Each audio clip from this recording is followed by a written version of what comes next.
Hi, and welcome. You're listening to the X22 Report. My name is Dave, and this is episode 936A, and today's date is April 4th, 2016, and the title of the episode is Central Bankers Admit When the World Suffers, They Thrive and Profit. Let's get right into the economic collapse financial news. Now, as we can see, the economic indicators are continually coming in. They're showing us that the economy is continually declining, not getting better whatsoever. And we see out in Australia, retail is struggling out there, and building approvals are on a downward trend, and things are not looking good in Australia. And we're starting to see this a lot in many different countries right now, where things are starting to rapidly fall apart, like real estate, the bubbles are popping. We're starting to see the value of currency declining at the same time, unemployment numbers going up, and we're starting to see this spread across many different countries, even Europe. And there are certain areas, like the United States, where they manipulate the unemployment numbers and almost every other statistical number they can get their hands on. But the economic indicators that we're looking at right now, they are showing us that things are rapidly deteriorating very, very quickly. And every time we look at these, we say, okay, here's where we were. Now it's gotten even worse, and it's signaling us that we're in a recession. We see the ISM New York, it just dropped to 50.4. This is just barely above the contraction point, and it is the lowest since 2015. But what we see is the employment print of the New York ISM, and that collapsed to just 40.9. This is the second worst print in the current decade. And we talk a lot about manufacturing. And manufacturing is declining, it's deteriorating, it's getting worse every time we look at it. We know since the last job numbers, we lost about 29,000 manufacturing jobs. And in 60 years, the U.S. economy has not suffered a 16-month continuous year-on-year drop in factory orders without being in recession. We have confirmation from the Department of Commerce that said, yeah, this is what happened. The factory orders dropped for 16 consecutive months year-on-year, and they declined by 1.7% from last month. So what we're looking at right now is things in the economy, like manufacturing, people ordering, employment, GDP, retail, housing. It's all sinking. It's declining. It's deteriorating. It's not getting better. Now, of course, the U.S. government central bankers want you looking at the stock market, and everyone looks over there and says, everything has to be fine. What's the problem here? But the stock market doesn't match up to what's really going on in the economy. And we've seen this before back in 1929. We've seen this before back in 2001. We've seen this before back in 2008, where all of a sudden, out of nowhere, which they like you to believe, the market just drops and it's cut in half. How did this happen? It just happened. No. If you're following the economy, there's many different things that lead up to this, up to that point. And this is what we've been following. We've been following the deterioration of the economy. And when we look at the earnings from companies, well, the first quarter earnings of this year, they're going to decline. And what we're going to see is something we haven't seen since the last financial crisis. Because revenues of the S&P 500 companies are now expected to decline by 1.1% in the first quarter. At the end of the fourth quarter, before companies began reporting their fourth quarter results, revenues were expected to decline by 3.2%. Now, after everything was said and done, revenues tracked by FactSet actually fell by 5.5%. The fifth quarter in a row, year over year, where revenues have declined. Now, we haven't seen anything like this since FactSet started tracking the data in the third quarter of 2008. Now, we know we have a booming stock market because the central bankers, the U.S. government, they keep reminding us of that the stock market is at all-time new highs. And what we're seeing right now is that we're getting these indicators, these economic indicators that track back to 2008, and most of them are worse than 2008. Now, think about this for a second. If these economic indicators are worse than 2008, how in the world are we in any type of recovery whatsoever? I know the unemployment numbers, they're continually telling us that people are getting jobs, even though the unemployment went up to 5%. But that's just a little blip because there are so many layoffs. They can't keep track up with the manipulation that's going on here. But what they're not saying is the quality of jobs aren't there. If you take a full-time job that's making $70,000, $80,000, $90,000 a year, and you replace it with a part-time job, there's something wrong in the economy. And this is what's been happening. We've been removing the manufacturing jobs, and these people have been getting service sector jobs.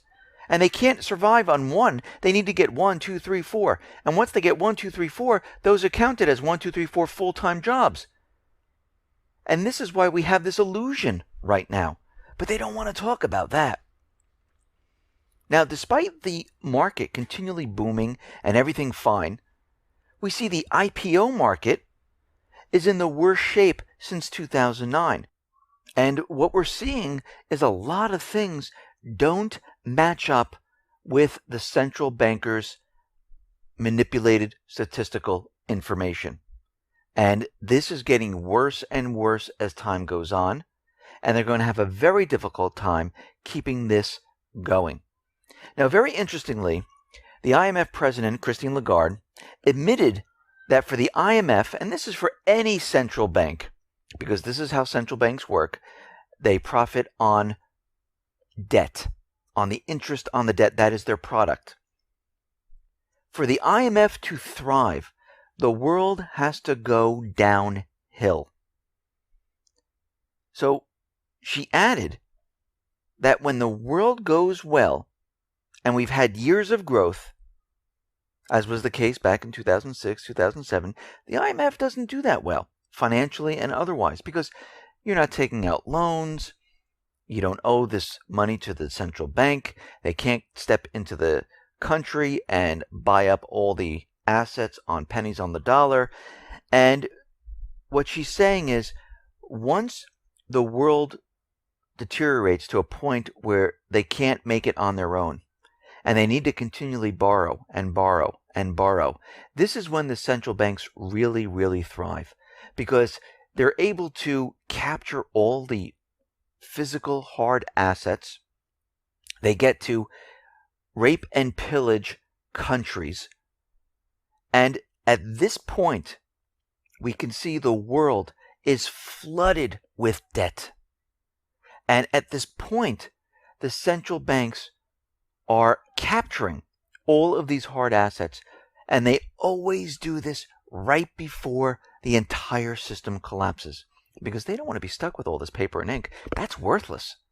If they have land, if they have ports, if they have gold, they have anything that is physical, that you can touch and feel, that's worth something. This is what they want. This is why when people say, well, why don't they just print up as much paper and ink as they want and keep it all? Because they know it's worthless. They know they're just creating out of thin air. And eventually what's going to happen is the system's going to die. So they don't want to hold on to it. They want to trade it in for the hard assets. And this is what they're doing right now.